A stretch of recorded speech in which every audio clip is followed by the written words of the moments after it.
Hello friends, நம்ம வந்து டுட்டோரியலில் ஏற்கனவே பார்த்தோம் இல்லையா, ஜரி த்ரெட்டில் வச்சு என்னென்ன பண்ணலாம் அப்படின்னு. செயினு, ரிவர்ஸ் போட்டோம், அதுக்கப்புறம் ஜிக்ஸாக் மாடல் போட்டோம், அதுக்கப்புறம் ஸ்கொயர் டைப்பு, அதுக்கப்புறம் வந்து கர்வாக இருக்கிறது, அதுக்கப்புறம் சர்க்கிள் போட்டோம், திலகம் டைப் வந்து போட்டோம். இதெல்லாம் வந்து ஜரியில் ப்ராக்டிஸ் பண்ணியிருப்பீங்க. அதே மாதிரி சில்க் த்ரெட்டில் போடணும். அது வந்து எப்படி போடலாம் அப்படின்னு பார்க்கலாம். அதுக்கு வந்து நான் சில்க் த்ரெட் எடுத்திருக்கேன். சில்க் த்ரெட்லன்னு பார்த்தீங்கன்னா பிராண்டெல்லாம் இருக்குது. டபுள் பெல், அதுக்கப்புறம் வந்து நந்தி பிராண்டு, ஜிவி பிராண்டு, நிறைய பிராண்டு இருக்குது. உங்களுக்கு எது உங்களுக்கு பிடிச்சிருக்கோ அதை வாங்கிக்கலாம். எப்போதும் வந்து சில்க் த்ரெட்டில் வந்து 2 த்ரெட்டாக யூஸ் பண்ணணும். இப்போ நம்ம ப்ராக்டிஸ்க்காண்டி நான் ஒரே த்ரெட் எடுத்திருக்கேன். இல்லை தேவையான அளவு இங்கிட்ட இப்படி விட்டுறணும்.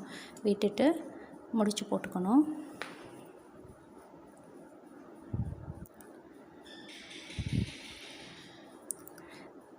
எப்போதும் நம்ம நார்மலாக போடுவோம் இல்லையா, அதே முடிச்சு தான் முடிச்சு போட்டுட்டு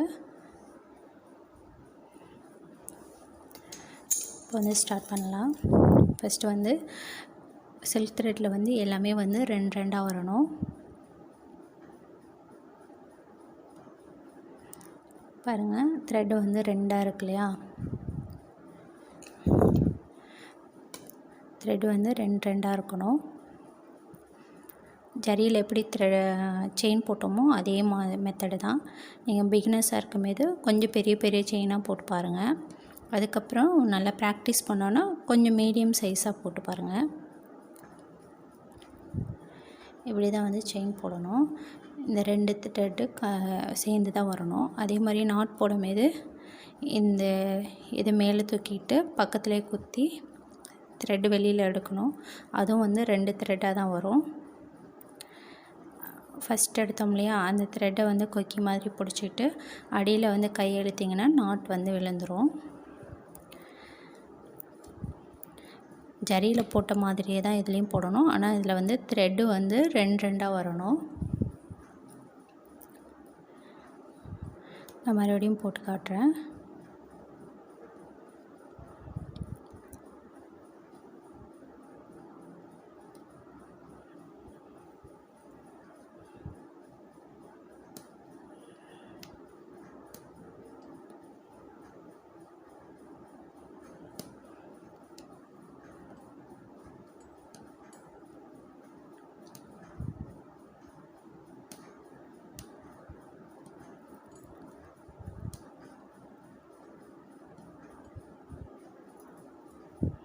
அதே மாதிரி த்ரெட்டை எடுத்து பக்கத்துலேயே குத்திட்டு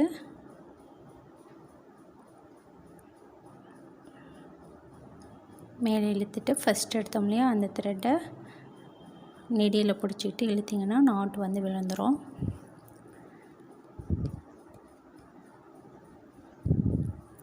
இப்படி தான் வந்து செயின் போடணும். நான் மறுபடியும் போட்டு காட்டுறேன்.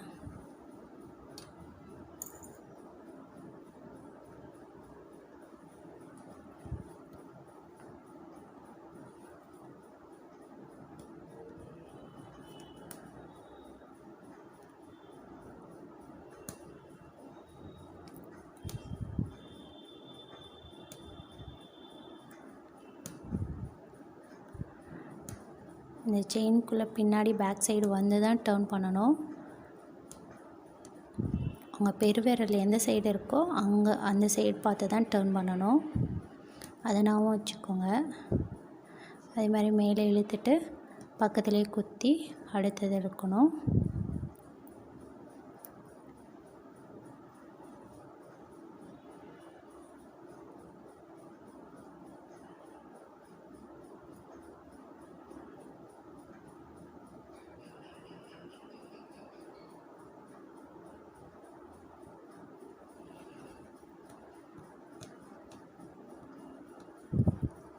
இது மாதிரி தான் வந்து சில்க் த்ரெட்டில் வந்து ப்ராக்டிஸ் பண்ணணும்.